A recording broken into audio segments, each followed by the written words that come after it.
you understand. Hey everybody, I'm Tony Jones, and welcome to the Tony Jones Show. People are willing to take the risk. It's sort of a herd mentality, a lemming-like mentality. If you don't go with the flow, you're anti-American and therefore a suspect. The Tony Jones Show, featuring punk, rockabilly, psychobilly, and Providence, Rhode Island's finest, starts right now. He's a dangerous militia member, I hear. Oh, and there she blows.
Friends, the time for mediocrity and broadcasting is over.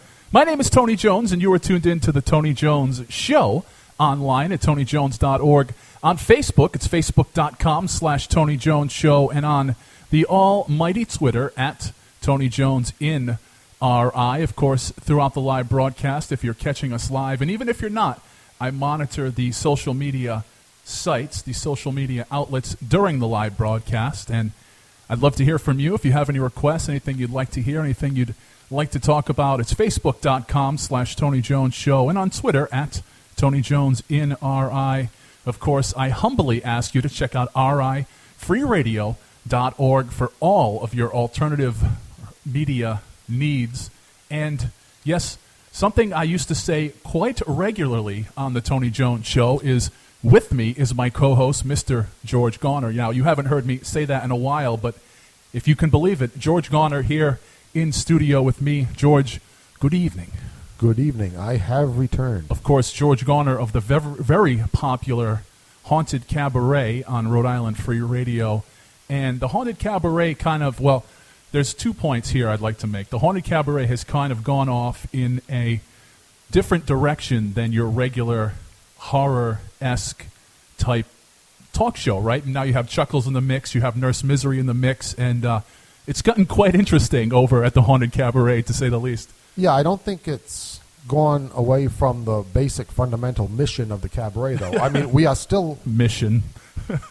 We are still a haunted program. It's just that, I don't know, I guess at some point I know that there's a lot of programs across this great country and world and internet that discuss things like, serial killer movies and, what I want to do is, when we say the home of all things horror is a lot more than just, Jason and Michael Myers and Godzilla. I mean, it's, there's a whole range of experience that can be scary. Right, and now that, we are all huge fans of those type things. However, in recent times, the quote-unquote real world has been much more horrifying than the horror genre, if you will. Well, that's it. I mean, some, hardcore horror fans have complained to me, and luckily it's only a few. I'm glad that I'm entertaining more than, I'm turning off. But, they've complained, okay, what's all this with the terrorists? And, I like to talk about ISIS. And but, like you just said, real life has caught up to artificial horrors. I mean, now, you can't. I mean, ISIS. If you look at ISIS, if you look at these terrorists, if you look at some of these, earthquakes, if you look at some of these weird foreign governments, this is stuff right out of, never mind horror movies, this is stuff right out of the old 30s pulp horror, Weird Tales. I mean, look at these ISIS guys. I mean, come on. Now, these are Fu Manchu in the flesh. It's difficult to make me cringe. Very difficult to make me cringe. However, I think I've accomplished it a few times. Just for anybody that doesn't know, I am the head of, if you want to call it that. I'm these guys do all the work, but I am the conduit that puts Rhode Island Free Radio together. So I produce the other shows, and I was producing the Haunted Cabaret a few months back. And you had mentioned ISIS, and you had kind of called out terrorists, and then you gave our location of the studio, our street address, on the air. Well, actually, Tony, if you recall, I have never directly disparaged. How's that for a political season word? I have never actually disparaged any terrorist group. All I do on my show is I point out the in other words, to me, everything, whether you want to call it mainstream news, whether you want to call it, the made-up stuff, the reality TV, reality radio shows, or the 6 o'clock news. We are at the point now where everything broadcast on mass media is entertainment. And it has to be because, specifically, I mean, I don't want to get too much into a diatribe about alternative media, which everybody knows is something that I completely, utterly am behind, and the fact that it needs to be deregulated. We can not let the FCC get their hands on the internet airwaves. We need to make it easier for nonprofits like us to do traditional broadcasting.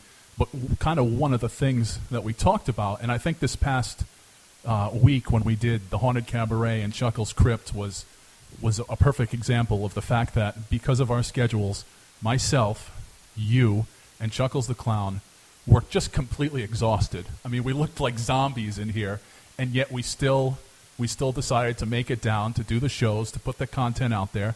But, back to my original point, everything has become entertainment because that's what pays the bills. And these guys have They need to sell the big-name advertisers. Right. And because it's all entertainment, there is no real new. If you want to put, I guess you'd have to put the old cliche quotation marks around the word real. There is no real, dependable, hardcore news source out there. So, if listeners to the Haunted Cabaret, I guess I've approached it lately as some sort of existentially horrible situation. Most of the Haunted Cabaret, when I go on, the juxtaposition, there's another big political word for you in this season. The juxtaposition of real-world horrors like, the terrorist groups with, Godzilla and superhero movies, the word is satire. That's my point. Right. In other words, I'm doing consciously and blatantly, and I am telling my listeners as I do it, that I am taking no moral scruples about mixing the silly with the serious, which is exactly what mainstream media does with a straight face, which is what our politicians do with a straight face, which is what that hideous-looking Hillary Clinton does with a hideously straight face. Oh, mama. Yeah. I mean, before we went on the air, I pointed out, talk about the Haunted Cabaret being the home of all things horror. The White House is going to be the home of all things horror. If that hideous-looking bitch... Think about looking at American people. Listen, think for a second. Let your brains unfog. Don't let this happen. Don't let that H.P. Lovecraft revenant, that Edgar Allan Poe interred behind the wall creature. Do you really want to look at something that looks like Hillary? Never mind her politics. Do you really want? Probably, most likely 8 years. Tony pointed out, if she's elected for 4 years, she's going to be elected for 8. Do you really want to look at that decomposing face of Hillary Clinton? Do you want to look at those cankles? Tony, you complimented me by saying that I can give you the creeps every so often. You have just caused the most revolting image to come before my eyes. I don't know if I can continue. You think, by the way, this is DJ Psycho Eddie, before I stop mine. As revolting as it is to you, there are some people... Oh, mama. ...that are actually into the cankles. Even Hillary Clinton cankles? Even Hillary Clinton cankles. There are some people that are just into that. The older, when they pass the cougar stage, they're more in the panther stage. I call that the Keith Richards stage. Some people are into that. I would call that the Museum of Natural History fossilized giant sloth stage. That's what I would call something that looks like that. That whole lack of a shape to the leg, that some people find, I like to call it elephantitis of the ankles, because it just looks like an elephant paw, foot. What do elephants have?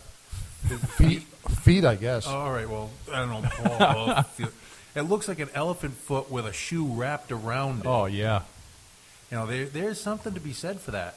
You could visit your local Home Depot or whatever, and you're going to find someone over there with that same... elephant foot ashtray look. Yeah, exactly. I mean, this thing is so malshapen that you have to split the back of the sneaker just to get that person. And I'm using quotations here if you're not seeing the air quotes. No.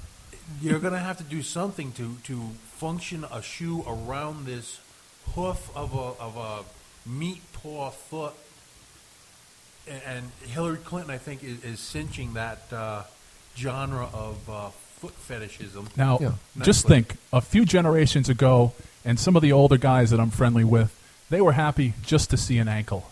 Now, with alternative media and media in general and high-speed internet, we get to see full-blown nudity anytime we'd like to.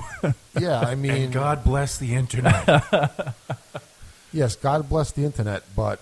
there are some terrifyingly dark corners of the internet, but any corner inhabited by Hillary Clinton, that's one of them.